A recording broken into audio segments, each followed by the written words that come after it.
એકવાર તમે આવી રીતે રીંગણનું ભરતું બનાવો, ખૂબ જ ટેસ્ટી બનશે અને તમે વારંવાર આ જ રેસીપીને ટ્રાય કરશો। તેના માટે આપણે સૌથી પહેલાં રીંગણમાં આવી રીતે કાપ કરી લેવાના છે, ઉપર થોડું તેલ ચોપડી દેવાનું છે અને ગેસ પર તેને આપણે શેકી લેવાનું છે, સાથે ટામેટાં પણ શેકી લેવાના છે। બંને વસ્તુ શેકાઈ જાય તે નીચે ઉતારી લેવાની છે અને ઠંડુ પાડી લેવાનું છે। ત્યારબાદ ટામેટાં અને રીંગણની આપણે છાલ કાઢી લેવાની છે અને સારી રીતે બંનેને મેશ કરી લેવાનું છે।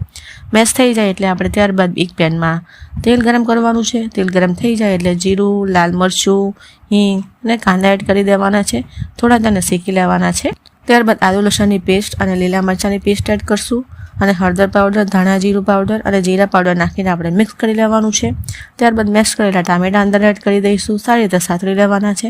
પછી મેશ કરેલું આપણે ભરતુંનું રીંગણ પણ એડ કરી દઈશું અને મિક્સ કરી લેવાનું છે। છેલ્લે આમચૂર પાવડર અને ધાણા નાખીને આપણે તેને ચલાવીને ગેસની ફ્લેમને બંધ કરી દેવાની છે।